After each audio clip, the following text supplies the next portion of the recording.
Hi there, and welcome to This Day in History for March 14th.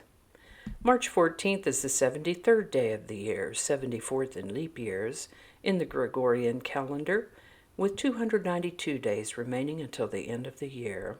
We've been hearing a bit more about the word novel lately, and someone asked me, rhetorically, do you know what that means, novel? So I thought we'd look at the word novel for today's word. Vocabulary.com explains that if something is so new and original that it's never been seen, used, or even thought of before, call it novel. Novel is also a noun that describes a book length of fiction. The word novel comes to us from Latin novellus, which means new, young, fresh. So, a novel idea is not only new, but fresh, original, and unique. It's something we haven't seen before. I'd like to take a moment to mention that links to my research are included in the show notes, and to ask you to go ahead and click that like button, subscribe if you haven't already, stay to the end for those outtakes, and let me know your thoughts in the comments. Remember that you can share this video with others by email or in your social media. And with that, we're going to start with the birthday of German painter and engraver Ludwig Emil Grimm, born March 14, 1790. His brothers were the well-known folklorists Jacob and Wilhelm Grimm, authors of Grimm's fairy tales. And yes, Emil did do some artwork for his brother's book. Eli Whitney was granted a patent for the cotton gin on March 14, 1794. This is the birthday of Albert Einstein, born on March 14, 1879. Now here's a guy who had a lot of novel ideas. The Gold Standard Act was ratified on March 14, 1900, placing United States currency on the gold standard. You might know that we are not still on the gold standard, and that would be because Franklin D. Roosevelt took the United States off the gold standard in 1933. But I imagine we'll talk more about that when that day in history rolls around. John Jack Mack was, with his brothers, co-founders of what was then known as the Mack Brothers Company. The three sold their company to investors in 1911. The company was renamed Mack Trucks in 1922, a company I imagine you may have heard of. Sadly, John Jack Mack was killed in a car crash on March 14, 1924. Interestingly, the phrase, "it hit me like a Mack truck," which means that something has created a powerful impact, has become part of the American lexicon. Oh, how delightful. This is the birthday of American actor, director, producer, and screenwriter Billy Crystal, born March 14, 1948. And Oklahoman doctor and politician Tom Coburn, born March 14, 1948. On March 14, 1950, the FBI rolled out its 10 most wanted fugitives list. You don't want to be on this list.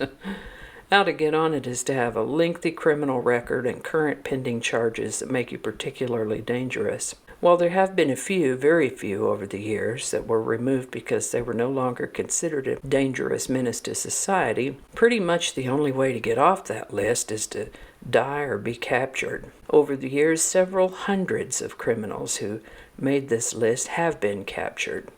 I'll place a link to the FBI's 10 Most page in case you happen to know anybody on the list.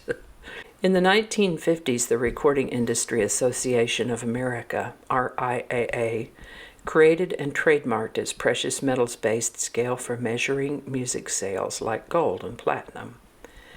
In this process, they codified an objective standard for the gold record, which was 500,000 sales.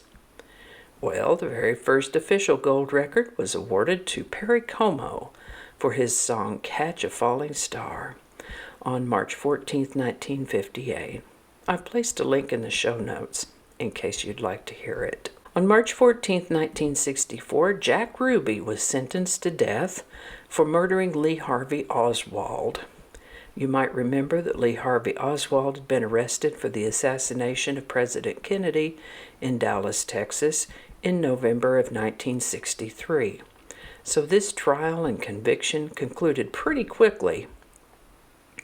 A year and a half later, in October of 1966, the Texas Court of Appeals thought so too and reversed the decision on the grounds of improper testimony and also that Jack Ruby couldn't have gotten a fair trial in Dallas at the time.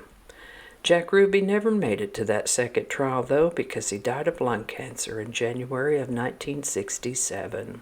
On March 14th of 1967, President Kennedy's body was moved to a spot actually just a few feet away from its original interment site at Arlington National Cemetery. On this day in 1990, Mikhail Gorbachev was elected President of the Soviet Union, and I think that's going to do it for us today.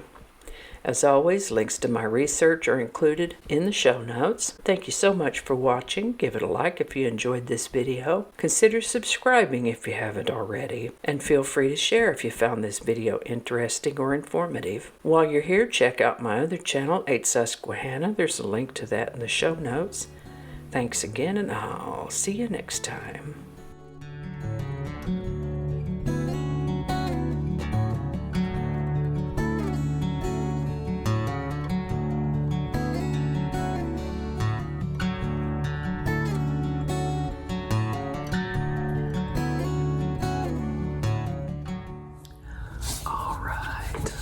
Okay, we gotta make that go to sleep. We'll do that in a minute. And we'll probably leave that part out. So many mistakes. We're not gonna go into all that. Okay. I don't know how all that's gonna go together or if it's even gonna make it to the video. We'll just see. That's not gonna go. Probably cut all that out. That'll all be laying on the cutting room floor.